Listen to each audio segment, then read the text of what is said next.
दिशा सालियान मृत्यू प्रकरणी मुंबई हायकोर्टात सुनावणी झाली आहे। आमच्या अनेक मागण्या सरकारने पूर्ण केल्या असल्याची माहिती यावेळी वकील निलेश ओझा यांनी दिली आहे। प्रकरणामध्ये आज काय झालं, नेमकं पहिली सुनावणी होती, काय झालं?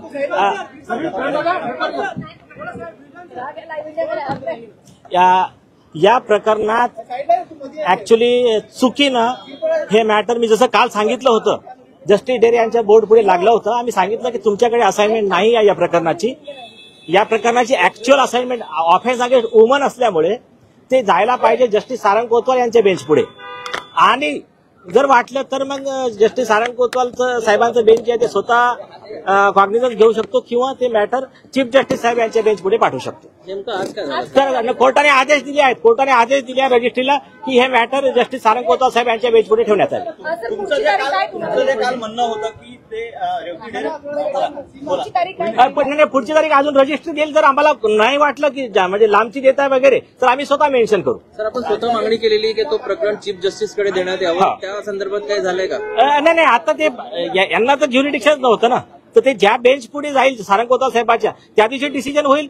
तर ते स्वतः पण ऐकू शकतात म्हणजे आमच्या कन्सेंटने, किंवा ते मॅटर चीफ जस्टिस कडे पाठवू शकतात ऍज पर आवर प्रेयर। जानना चाहेंगे आज के हियरिंग पे क्या था? काफी संशय बना हुआ था कि ये नॉट बिफोर मी होने वाला है या टेक्निकल एक्सपेक्ट से क्या था? हाँ, तो देखिए आज हमने जैसा कल पहले ही बताया था आप सब लोगों को, ये बेंच का ज्यूरिडिक्शन नहीं है ये केस का। तो आज वही हुआ, उन्होंने ऑर्डर पास किया है कि रजिस्ट्री को डायरेक्शन दिया कि ये मैटर को जस्टिस सारंग कोतवाल जी के बेंच पे रखा जाए, क्योंकि ऑफेंस अगेंस्ट वुमन का जो असाइनमेंट है जस्टिस कोतवाल साहब के बेंच के पास है, तो वहाँ असाइन होगा। वहाँ असाइन होने के बाद में अभी हमको दो ऑप्शन है, या तो हम उसी बेंच के पास चला सकते हैं हमारा प्रेयर क्लॉज ए टैगिंग विद PIL नॉट प्रेस करके, या तो फिर उसको फिर से ट्रांसफर होगा वो बेंच चीफ जस्टिस के बेंच के पास। तो आप क्या ट्राई कर रहे हैं? It should go before the chief justice? देखिए, हमको ऐसा जरूरी नहीं कि चीफ जस्टिस आपके पास में मेन PIL भी है। हाँ, राशिद खान पठान साहब का PIL है और अभी ये आ गया है, तो मोस्ट प्रोबेबली जाना चाहिए चीफ जस्टिस साहब के पास बेंच पे ही। तो हमारा प्रेयर तो वैसा ही है, लेकिन अभी देखते हैं, अभी उसमें नए 2 डेवलपमेंट हुए हैं। एक पॉजिटिव डेवलपमेंट जैसा सरकार ने डिक्लेयर किया है कि सरकार का हमारे इसको समर्थन है कि हाँ इनको अत्याचार हुआ है, तो जो इनकी कंप्लेंट है उसका इन्वेस्टिगेशन होना चाहिए और जो भी है। और आज ही मेरी सरकारी वकीलों से भी जो रिप्रेजेंट करने वाले उनसे भी डिस्कशन हुआ है कि उन्होंने कहा है कि हाँ मतलब हमारा इनका खिलाफ में हमारा कोई ग्रीवेंस नहीं है। हम कोर्ट में यही सबमिशन दे रहे जो सरकार की भूमिका है, जो उन्होंने मिनिस्टर शंभूराज देसाई के सरकार का जो स्टैंड है कि हाँ इनके डिमांड को हमारा समर्थन है कि हाँ इसमें FIR करके आगे इन्वेस्टिगेशन होना चाहिए और बाकी जो भी है। तो सरकार अलग से कोई SIT बना देती, पहले ही SIT पे सरकार क्यों फिक्रा फोड़ रही है? तो वो सपोर्ट की बात कर रहे हैं। नहीं, वो सरकार को पूछिए। देखिए, तो सरकार को पूछिए। साहब आप रहे हैं। नहीं, देखिए सरकार हमको हमारी जो ये है हमारी मांग, सरकार ने कई मांगे मान ली है, तो अभी हम क्यों सरकार के खिलाफ में बात करें भाई? हाँ, सतीश जी, आपको क्या लगता है न्याय मिलेगा? हाई कोर्ट में आप 5 साल के बाद आए हैं। आपको लगता है सर कि इतने दिनों के बाद यही सरकार आवाज उठा रही थी, आज सत्ता बदल गई तो सरकार तो शांत है, आपको लगता है इस सरकार में न्याय मिलेगा? अरे यही सरकार के वजह से हमको न्याय का चांस है। आप हमारे मुंह से ये बुलवाने का कोशिश मत कीजिए। देखिए, ये सरकार थी करके SIT कंस्टिट्यूट हुई, ये सरकार थी करके वो bogus inquiry report, closure report फरवरी 2021 का वो बोगस पोस्टमार्टम रिपोर्ट वो रिकॉल हुआ, किसी सरकार ने किया। तो एक मिनट कंप्लीट करने दीजिए। तो सरकार ने जब हेल्प किया है तो हम सरकार के खिलाफ क्यों बोलेंगे भाई? और यही सरकार ने घोषणा की है कि इनका गैंगरेप और मर्डर का कंप्लेंट का कॉग्निजेंस ले लिया गया है, वो SIT को दे दिया जाएगा। हमारा सिर्फ टेक्निकल एक ही हमारा सरकार का जो चल रहा है कि भाई पहले क्राइम नंबर दीजिए, आपने SIT का एटीट्यूड की नो प्रॉब्लम, क्राइम नंबर दीजिए और पॉसिबल हुआ तो आप CBI को इन्वेस्टिगेशन दीजिए। इसी पे हमारा डिस्कशन चल रहा है, बाकी सरकार का हमारा कोई ऐसा झगड़ा नहीं की जुनी ना ते काय झालं, क्राईम रजिस्टर नाही झाला आणि काही डिसऑनेस्ट पत्रकारांनी असं मिसगाईड केलं, त्याच्यामुळे हे सगळं झालेलं. एक सवाल है कि आज बॉम्बे हाईकोर्ट में सुनवाई होनी थी, फिर आपने क्यों आर्ग्यू किया कि नहीं यार सुनवाई नहीं हो सकती, क्या कारण आप? नहीं, हमने आर्ग्यू नहीं किया, इनके पास ज्यूरिडिक्शन नहीं था, रजिस्ट्री की गलती से इनके पास चला गया था, मैंने कल ही बताया था ये विषय। आपने आज कोर्ट में खुद मौजूद होकर कहा। हाँ, तो कहा कि आपके पास असाइनमेंट नहीं है, ये कहा ना यार। कोर्ट ने क्या कहा? चलो। उन्हाळ्यामुळे लिंबाची वाढत चाललेली मागणी पाहता मुंबई कृषी उत्पन्न बाजार समितीमध्ये लिंबाचे दर आता वाढले। तामिळनाडू व आंध्र प्रदेशातून एपीएमसी मध्ये लिंबाची आवक सुरू झाली आहे। सध्या लिंबाचे दर वाढले असून 50 ते 60 रुपये डझन असे लिंबू विकले जात आहेत।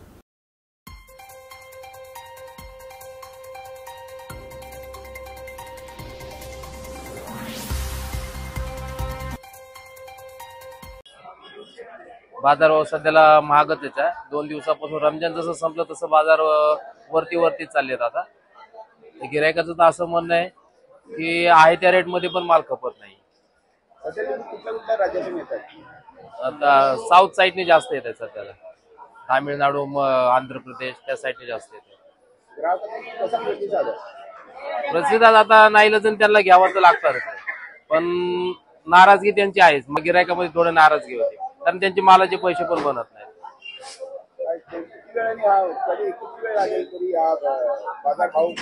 आता वर्ष झालं जवळजवळ बाजार असे कमी नाहीतच शक्यतो। बाजार असे 50-60च्या पुढे कमीत कमी 100-150 पर्यंत आहेतच बाजारात। अजून कमीत कमी 1 महिना तरी लागेल। अशोक तोडकरी। चोपडा आगारात गेल्या अनेक दिवसांपासून नवीन बसेसची आतुरतेने वाट पाहत होते। आमदार चंद्रकांत सोनवणे यांच्या प्रयत्नातून चोपडा आगाराला 5 बसेस नवीन मिळाल्यात, तर माजी आमदार लता सोनवणे यांनी बसेसचे औक्षण केलं। आमदार चंद्रकांत सोनवणे व माजी आमदार लता सोनवणे यांनी फीत कापून बसचं लोकार्पण केलं। शालेय विद्यार्थ्यांनी लेझिम खेळत चंद्रकांत सोनवणे आणि लता सोनवणे व पदाधिकारी यांचं स्वागत ढोल ताशांच्या गजरात केलं। तसेच आगार प्रमुख महेंद्र पाटील यांनी आलेल्या पाहुण्यांचं स्वागत व सत्कार केला। आजपासून कांदा निर्यातीवरील 20% निर्यात शुल्क हटवण्याच्या अंमलबजावणीला सुरुवात झाली असून कांद्याचे सरासरी दर 1000 ते 1200 रुपयापर्यंत कोसळलेत। त्यामुळे शेतकरी चिंतेत सापडलाय। यंदा उन्हाळी कांद्याची मार्केटमध्ये मोठ्या प्रमाणावरती आवक वाढली असून शेतकऱ्यांना अपेक्षित असा भाव मिळत नसल्यामुळे लागवडीचा देखील खर्च निघणार नसल्याच्या प्रतिक्रिया शेतकऱ्यांनी दिल्यात। माझं नाव पांडुरंग सोमनाथ सरगर, राहणार नवे बदाने। गेल्या आठवड्यात कांदा आणलेला होता, तो कांदा 1100 रुपये गेला आणि त्याच्यातला उरलेला कांदा आज आणलेला आहे तर तो 800 रुपये गेला। 20% निर्यात शुल्क कमी करून सुद्धा कांद्याला भाव मिळत नाही, अशी सरकारची परिस्थिती। कांद्याला खर्च क्विंटलला 1000-1100 रुपये येतोय। गोणी आम्हाला तिथून ट्रॅक्टरमध्ये इथं आणण्यापर्यंत आम्हाला 50 रुपये गोणीला भाडं आहे आणि कांदा 8 रुपये किलो गेलेला आहे। काय पडणार आहे शेतकऱ्याला? काय मागणी तुमची? सरकारने याचा विचार करावा आणि कांद्याला चांगला भाव द्यावा। माझं नाव दत्तात्रय सुप्रू पाटील, मी नगावचा राहणारा शेतकरी। मी तर कांदा आणलेला आहे, माझ्या मित्रांचा कांदा आहे। 500 ते 600 रुपयाच्या वरती कांदा विकला जात नाही आणि 1000 रुपये तर कांद्याला क्विंटल मागे खर्च आहे आजच्या तारखेला। आणि सरकारने निर्यात बंदी उठवली, 20% झिरो केली, तरी देखील कांद्याचे भाव वाढण्याऐवजी कमी झाले। जे कांदा 1000, 1200, 1300 जात होते ते कांदा आज 500, 600, 700 झाला। आता जे कांदा आहे हे 600 रुपये 700 रुपये गेले, हे 800 रुपये, हे 800 रुपये। हा कांदा बघून घ्या तुम्ही, 800 रुपये आणि आज म्हणजे हा कांदा 800 रुपये गेला। निर्यात बंदी उचलून देखील शेतकऱ्यांना त्याचा फायदा नाहीये, उलट शेतकऱ्यांचं नुकसान झालेलं आहे। मग शेतकऱ्यांच्या कांद्याला जितकी विदेशात मागणी तितका कांदा पाठवला जात नाही। त्या व्यतिरिक्त गहू, हरभरा, मका यांचे देखील तेच कंडिशन आहे। आता गहू खरेदी होतोय 2000 पासून तर 2400 रुपयापर्यंत, जे गहू देखील परवडत नाहीये। आणि मका 1700 पासून 2000 रुपयापर्यंत खरेदी होतो, ज्याला हमी भाव 2250 रुपये, तो मका 1800-1700 असा घेतला जातो। तरी देखील शेतकऱ्यांची एवढी अपेक्षा आहे की जे हमी भावाचे भाव आहेत कमीत कमी त्या भावापर्यंत तरी खरेदी व्हावी, असं शेतकऱ्यांचा MSP आहे त्या लेवलला तरी खरेदी करावी, असं शेतकऱ्यांचं सर्वांचं म्हणणं आहे सरकारकडे. मी रमेश सुखदेव पाटील, नागावचा शेतकरी आहे. एक 15 दिवस महिन्यापूर्वी कांद्याला चांगल्यापैकी भाव होता, म्हणजे 1500 तर 2200-2500 पर्यंत जात होता. शेतकऱ्याला तो परवडत होता. पण आता अशी परिस्थिती झाली आहे, केंद्र सरकारने निर्यात शुल्क माफ केलेलं आहे आणि निर्यातीवरती बंदी बी उठवलेली आहे. शेतकऱ्याला अपेक्षा होती की आता भाव वाढेल, पण भाव वाढण्याच्या ऐवजी तो कमी झालेला आहे. तर 500 पासून तर 1200-1300 पर्यंत या ठिकाणी निलाव झालेले आहेत.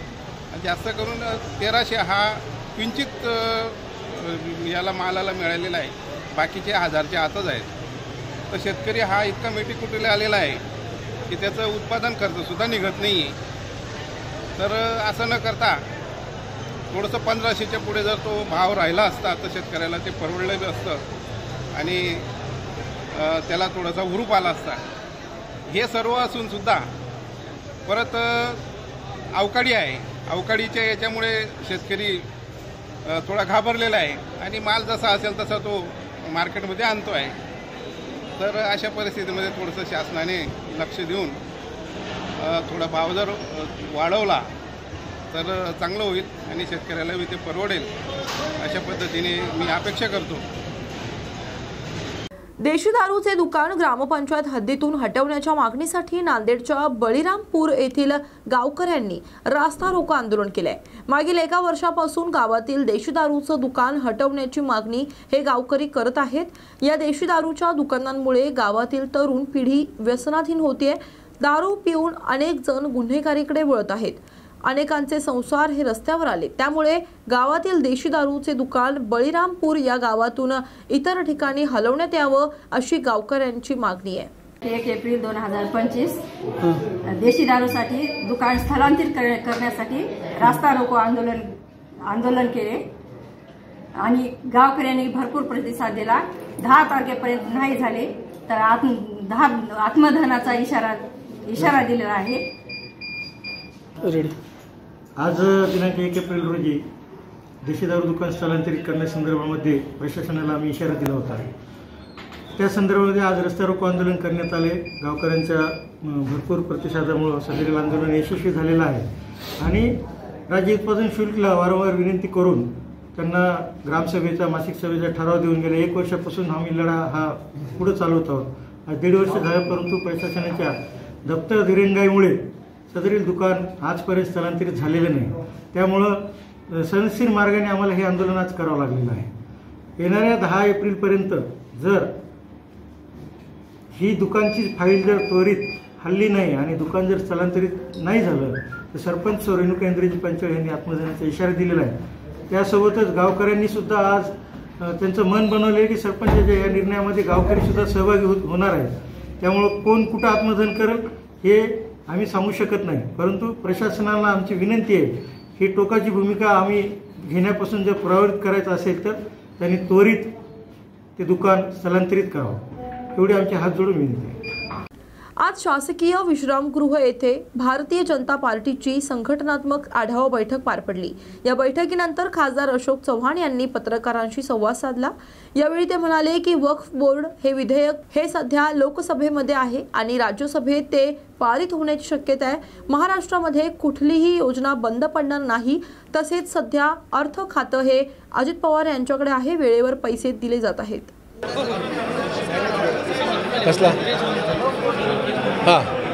वक्फ बोर्डाचं विधेयक सध्या लोकसभेमध्ये आहे. लोकसभेमध्ये आणि राज्यसभेमध्ये पारित होण्याची शक्यता आहे.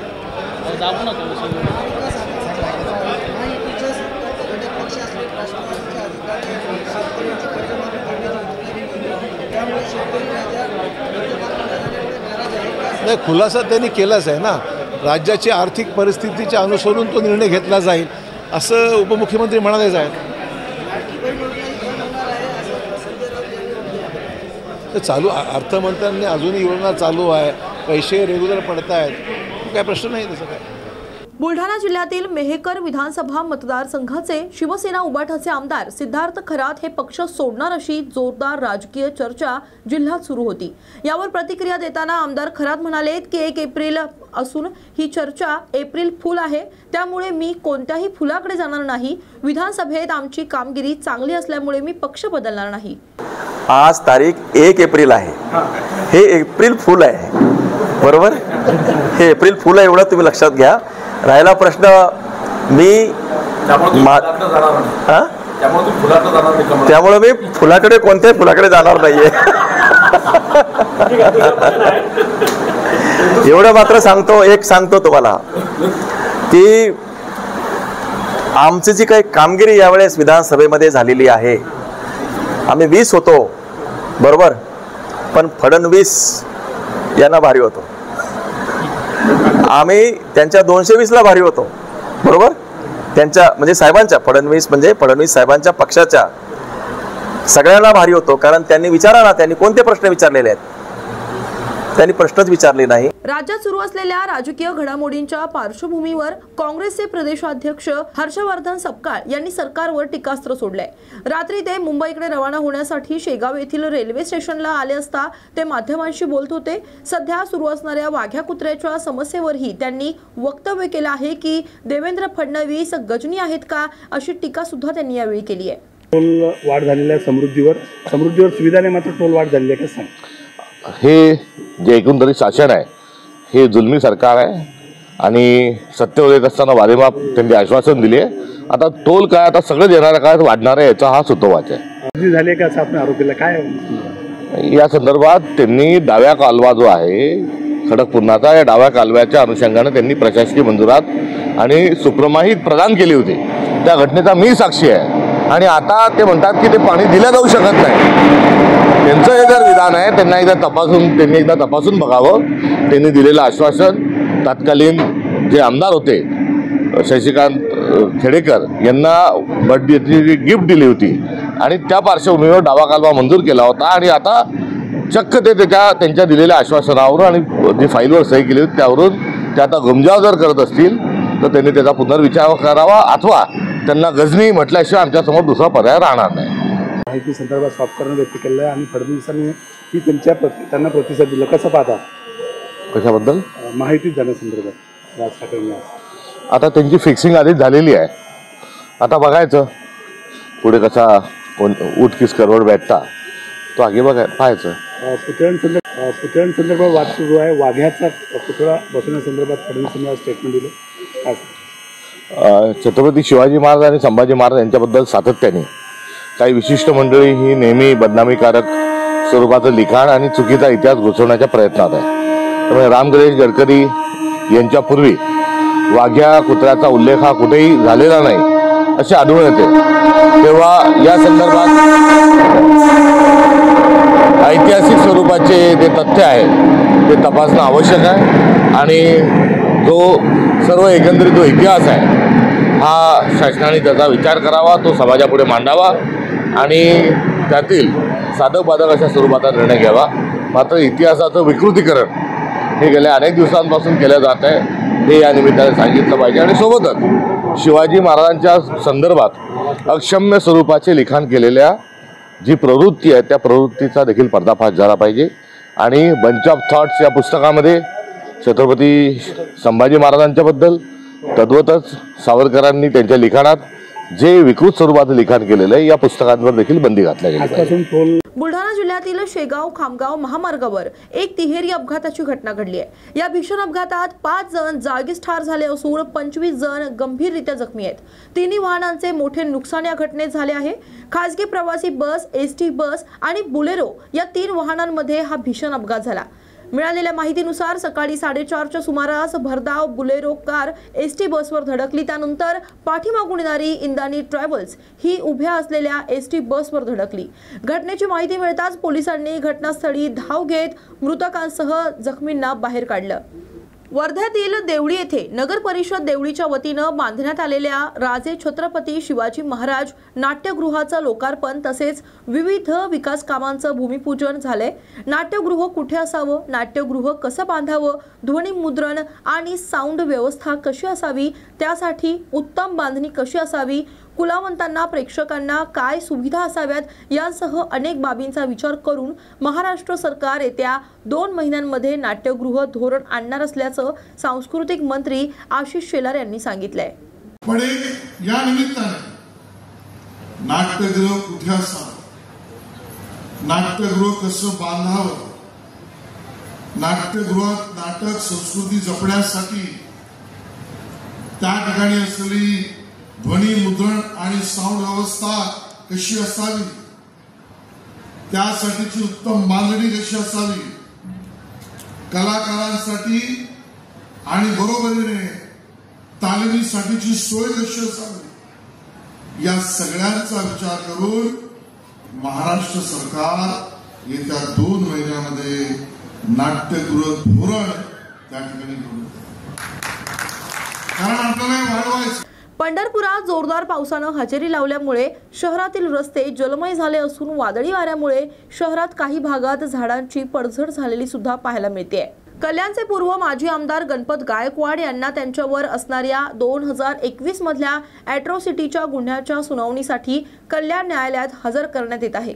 महेश गायकवाड यांच्या गोळीबार प्रकरणात गणपत गायकवाड तळोजा जेलमध्ये असून पोलीस बंदोबस्तात त्यांना कल्याण न्यायालयामध्ये हजर करण्यात येणार आहे। कुठलाही अनुचित प्रकार घडू नये यासाठी न्यायालय परिसरात मोठा पोलिसांचा फौजफाटा तैनात करण्यात आला असून न्यायालयाच्या दोन्ही गेटवर बॅरिकेड टाकत पोलीस तैनात करण्यात आलेत। हवामान विभागाचा अवकाळी पावसाचा अंदाज खरा ठरला असून रत्नागिरी जिल्ह्यात अनेक ठिकाणी तुरळक पावसाची सरी पाहायला मिळते। आज देखील रत्नागिरी जिल्ह्यासाठी हवामान खात्यानं येलो अलर्ट जारी केलाय। कोकणासाठी पुढील 2 दिवस अवकाळी पावसाचा इशारा हवामान खात्याने वर्तवलाय।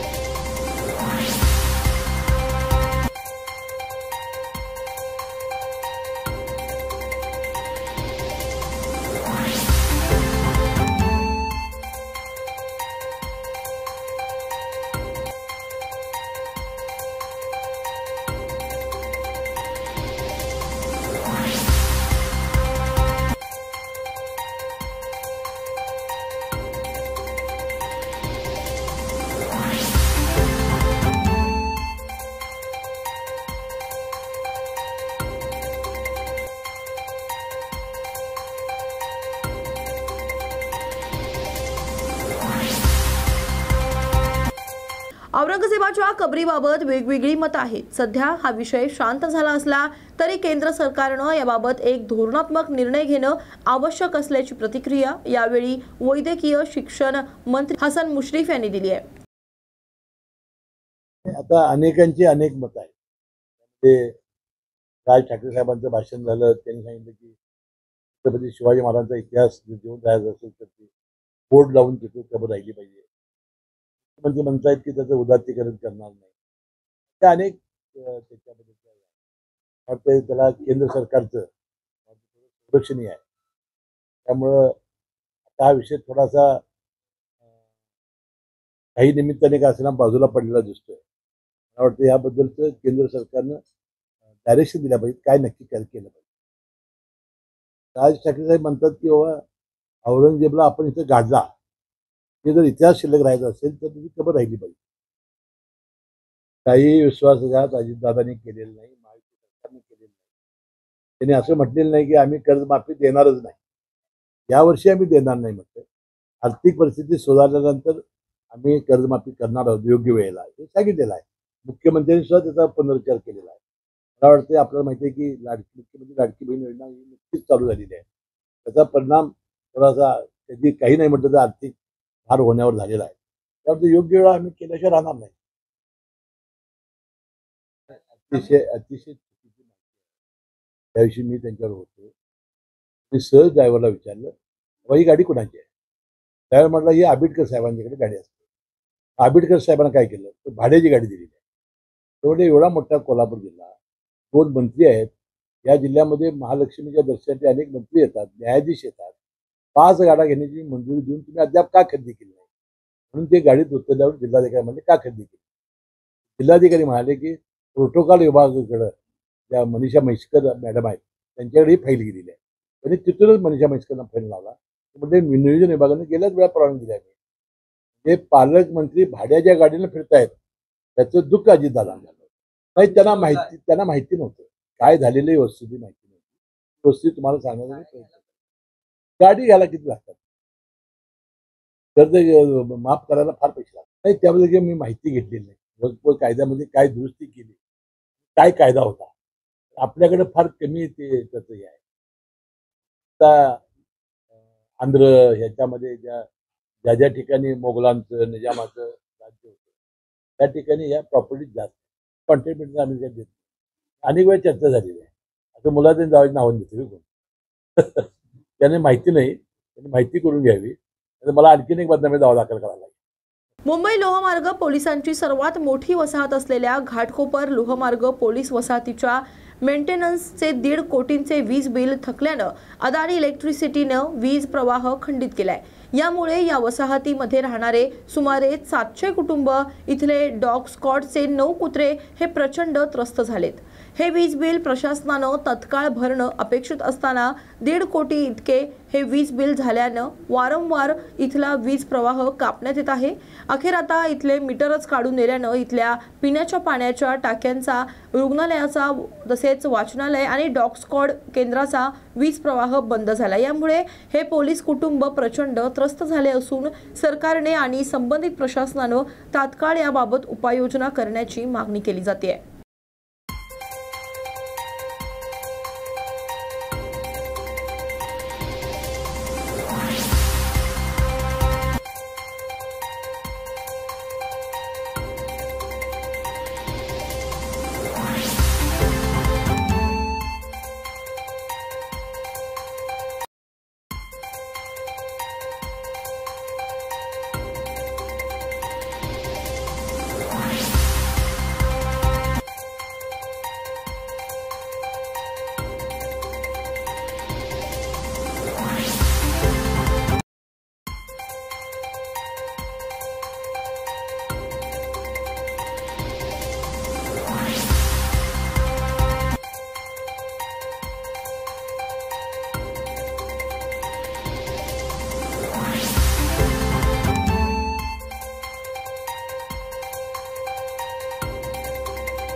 नोटिस कनेक्शन अरे आता अरे 23 नंबरला ना. ओके तिथे पण आता लाईट कट झाली, कुत्रा मेला साहेब आता शॉक लागून आता 2 मिनिटं. 35,76,355 हे एका मीटरचं एवढं होतं. आता कुत्रा मेला शॉक लागून.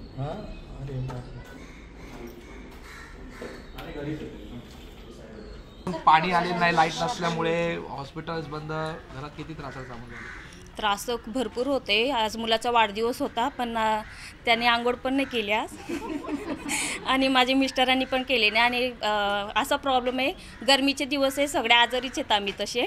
आणि आज पाहुण्यांना पण बोलवलं होतं पण आता पाण्याच्या प्रॉब्लेममुळे कॅन्सल केले. लाईट नाही आहे, पाणी नाही आहे, पोलीस वसाहतीमध्ये राहतात, पोलीस कुटुंब आहे, किती त्रास होतो. खूप त्रास होतोय कारण इतका कडक उन्हाळा आहे. गावाकडच्या सारखी परिस्थिती झाली आहे आता आमच्यावर. कारण आणि त्यांनी काही पूर्वकल्पना पण दिली नाही, अचानक त्यांनी पाणी बंद केलं, त्यामुळे खूप प्रॉब्लेम होतोय. मुलांच्या परीक्षा चालू आहे आता आणि बाकी सगळे कामं. पाणीच मेन आहे ना. एक वेळेस आता उन्हाळ्यात खायला नसू दे पण पाणी पहिले पाहिजे. त्यामुळे पाण्याचं असं नव्हतं करायला पाहिजे. त्यांनी निदान पूर्वकल्पना देऊन सांगितलं असतं तर आम्ही जास्तीचा साठा करून ठेवला असता ना. अचानक पाणी बंद केल्यामुळे आम्ही खूप हतबल झालो आहे आता. लाईटमुळे पाणी नाही आहे, इथे लाईट नाही आहे, किती त्रास होतो. खूप त्रास होतोय. आता लाईट नाही तर आम्ही ॲडजस्ट करतो कसं तरी, पण पाणी एवढं खराब येतं ना. लहान मुलं आजारी आहे आता तरी बघा, ताप आहे, खोकला आहे आणि पाणी वेळेवर येत नाही, काय नाही. कोणत्या टायमाला पाणीचं प्रॉब्लेम, पाहुणे बिवणे आले तर कसं करायचं आम्ही. नेहमी आता पाणी नेहमीच झालं ते. नेहमीच पाणी त्रास येतोय आम्हाला, सगळं लाईटचं ते काय करायचं आता, पाणी तर लय घाण येते. सुचिता, नेमकं काय प्रकरण आहे हे? का वीज कापली गेली, काय नेमकी समस्या आहे? आज जवळजवळ काल आमच्या लक्षात महिना दीड महिन्यापूर्वीच लक्षात आलं की 1.5 कोटी पाण्याचं बिल पेंडिंग आहे म्हणून. महाशिवरात्रीच्या आदल्या दिवशीच, जवळजवळ सणासुदीच्या आदल्या दिवशीच यांनी कट करायचा प्रयत्न केला. त्यावेळेला आम्ही थांबवायचा प्रयत्न केला, रिक्वेस्ट केली, पण ते अधिकारी पण बोलतात जवळजवळ 1.5 कोटी अमाऊंट आहे, त्याच्यामुळे आम्ही कट करणारच म्हणून. परत आता काल पण दुपारी ते आलेले कट करायला. इथल्या अधिकाऱ्यांनी त्यांना विनंती केली की पाण्याचा प्रश्न आहे, दुसरं तुम्ही काय करा, सोल्युशन काढा आणि 1-2-4 दिवसांत आपण बसूया मीटिंगला. पण ते अधिकारी ऐकायला तयार नाही आहे. आमचं पण प्रशासनाला हेच सांगणं आहे की साहेब, आमचे कुठेतरी बिल आहे 1.5 कोटी, तुम्ही जर समजा रूम क्लीनसाठी किंवा तुम्ही 1000 कोटी रस्त्यावर किंवा इथे खर्च करता. आज पोलीस कर्मचारी दिवसभर अहोरात्र आपलं बंदोबस्तसाठी असतो, आज त्यांच्या कुटुंबांनाच पाण्याचा प्रश्न आहे. आज बाहेर कुठे प्रशासनाचं काही बिघडलं झालं किंवा काही झालं तर तुम्हाला पोलीस लागतो, पण आज पोलीस कर्मचाऱ्याचा कुटुंबाचा जर पाण्याचा प्रश्न, त्यासाठी कुठेतरी प्रशासनाने लक्ष द्यावं. व कुठे 1.5 कोटीचा प्रश्न आहे तो. 1.5 कोटी म्हणजे काही एवढी मोठी अमाऊंट नाही आहे साहेब आपलं, माझ्या म्हणणे. तरी पण आपलं प्रशासनाला सांगणं आहे की अधिकाऱ्यांना पण आम्हाला सांगणं आहे की तर पोलीस कर्मचाऱ्याच्या बाबतीत असं वारंवार घडतं आहे. कुठेतरी हे सोल्युशन लवकरात लवकर काढावं, पाण्याचा प्रश्न मार्गी काढावा. किती समस्येला सामोरं जावं लागतंय? पाणीच नाही आहे. भरपूर समस्येला सामोरं जावं लागतं आणि हे पहिल्यांदा नाही झालेलं, हे ह्याच्या आधी पण झालेलं आहे, ह्याच्या अगोदर पण झालेलं आहे. तेव्हाही काही कल्पना नव्हती. काल पण या लोकांनी वीज कापून नेली, हे केलं, काही कल्पना नव्हती आम्हाला. अक्षरशः आता हे तुम्ही बघता हॉस्पिटल आहे, हॉस्पिटलची जी औषधं आहेत, इंजेक्शनं आहेत, मावशीने नेऊन स्वतःच्या घरी स्वतःच्या फ्रीजमध्ये ठेवलेली आहेत. आता उद्या इथं इमर्जन्सी पेशंट आलाच इथे ECGला ह्याला कशाला, तर काय करणार आहे? काहीच करू शकत नाही आहे. काल रात्रीपासून लाईट नाही आहे इथे अजिबात. मुलं अभ्यासाला येतात, त्या मुलांना लाईट नाही आहे. डॉग स्क्वॉडचे 8-9 डॉग्स आहेत जे बॉम्ब स्क्वॉडचे, त्यांनाही म्हणजे टेन्शनच आहे ना की परेशानी येते पण त्या लोकांना. आम्ही तर पाण्याचा त्रास काढतो. आज मुलं बिना आंघोळीची, बिना जेवणाची, आज जेवणसुद्धा मी बनवलेलं नाही आहे घरी. आत्ता जेव्हा 10 मिनटं पाणी आलं तेव्हा त्या 10 मिनटामध्ये पाणी भरून थोडंसं आवरावरी केली आम्ही लोकांनी. पण काल रात्रीपासून हा खूप त्रास झाला आहे. ह्याच्या आधी पण झालं होतं, तेव्हाही काही कल्पना नव्हती आणि आजही झालं तेव्हाही काही कल्पना नव्हती ही. पण काल आमच्या अधिकाऱ्यांनी भरपूर त्यांना रिक्वेस्ट केली, खूप रिक्वेस्ट केली, बरंच झालं ते, पण ऐकलं नाही त्या लोकांनी, अजिबात ऐकलं नाही. त्याच्यामुळे खूप त्रास आहे. 5 दिवसांपासून लासलगाव बाजार समितीत बंद असलेले कांद्याचे लिलाव आजपासून सुरू झाले असून लिलाव सुरू झाल्यानंतर कांद्याच्या सरासरी भावात प्रति क्विंटल 250 रुपयांची घसरण झाली आहे. 5 दिवसांपूर्वी कांद्याला सरासरी 1500 रुपये भाव मिळाला होता, त्यात आता 250 रुपयांची घसरण होऊन आज फक्त 1250 रुपये इतकाच भाव मिळाला. केंद्र सरकारने निर्यात शुल्क रद्द केल्यानंतर कांद्याच्या भावात वाढ होईल अशी अपेक्षा शेतकऱ्यांना होती, मात्र भाव वाढण्याऐवजी उलट घसरण होत चालली आहे.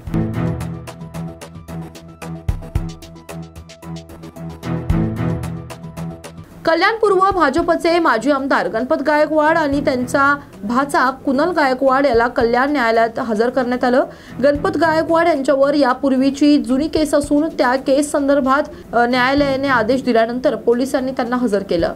2014 मध्ये निवडणुकीदरम्यान झालेल्या राडा प्रकरणी कल्याण न्यायालयात गणपत गायकवाड यांना हजर करण्यात आलं.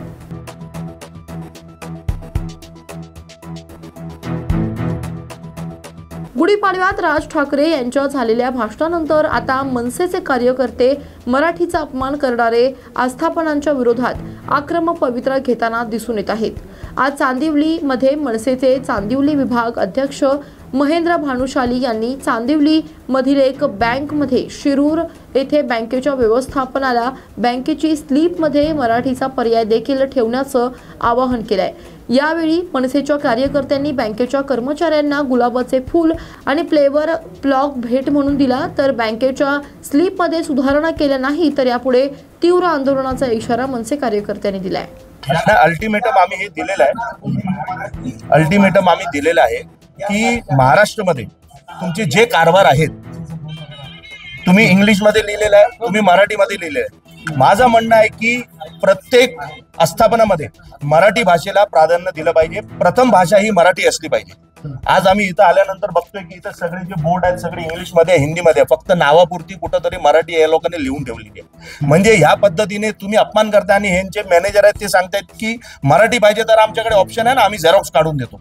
झेरॉक्स मराठीची नाही पाहिजे, कुणाला हिंदी पाहिजे असेल, कुणाला अदर लँग्वेज पाहिजे असेल, ते ऑप्शन मध्ये असलं पाहिजे. मराठी भाषा प्रथम पाहिजे, वरच पाहिजे. आणि हे साहेब म्हणतात मीच मराठी आहे. अरे तुम्ही मराठी आहे म्हणून हे आपले दुर्दैव आहे. आपलं काम आहे की साहेब मी इथं काम करणार नाही, जर माझ्या मराठी भाषेचा सन्मान होणार नाही तर मी इथं काम करणार नाही. जर ही भूमिका आपण सगळ्यांनी घेतली तर 100% मराठी भाषेला प्राधान्य भेटणार आणि ठिकठिकाणी जे मराठी भाषेचा अपमान होत आहे हे बंद होणार. मग त्यासाठी आज महाराष्ट्र नवनिर्माण सेना सन्माननीय राजसाहेब ठाकरे यांच्या आदेशानंतर गुढीपाडवामध्ये साहेबांनी सांगितलंय की कुठं जिथे जिथे मराठी भाषेचा अपमान होत असेल तिथे तिथे तुम्ही जा आणि त्यांना योग्य उत्तर द्या. तर आपण बघितलंय चांदिवलीमध्ये काल पण एक व्यक्तीने मराठी भाषेचा अपमान केला, त्यालाही उत्तर आम्ही दिलेलं आहे. बस बाकी तर हळूहळू सगळ्यांना समजेल की मराठी भाषा हेच आपल्यासाठी प्रार्थनीय आहे. हम बैंक व्यवस्थापन को यही कहने चाह रहे हैं कि महाराष्ट्र के अंदर आपकी बैंक है तो महाराष्ट्र के अंदर पहली भाषा मराठी होनी चाहिए. जो इस स्लिप के अंदर आप सब देख सकते हैं कहाँ पर भी मराठी नहीं है. अगर शुरुआत इस स्लिप से होती है बैंक की, अगर वहां पर ही मराठी भाषा का सम्मान नहीं है, आप हिंदी लिख रहे हो, आप इंग्लिश लिख रहे हो. मैनेजर साहब से पूछा तो बोलते हमारे पास ऑप्शन है, हम मराठी भाषा का जेरोक्स दे सकते. मराठी भाषा ऑप्शन नहीं है, मराठी भाषा पहली है क्योंकि हमारे देश की रचना भाषा के तौर पर हुई है. तो महाराष्ट्र में मराठी भाषा है तो महाराष्ट्र में कंपलसरी मराठी भाषा ही चलनी चाहिए. और आज हमने उनको गुलाब का फूल भी दिया है और एक पत्थर भी दिया है. उनको नक्की करना है कि उनको ये गुलाब का फूल चाहिए कि आने वाले दिनों में ये पत्थर चाहिए. तो आने वाले वक्त में जल्द से जल्द इनको मराठी भाषा का प्रावधान देना पड़ेगा, वो फर्स्ट प्रायोरिटी पे, ऑप्शन में नहीं. इसके लिए आज हमने बैंक को कोई लेटर वेटर दिया नहीं है, सिर्फ वार्निंग देने आए. ये आपको करना है, मतलब करना है, कोई ऑप्शन नहीं है आपके पास में, करना है.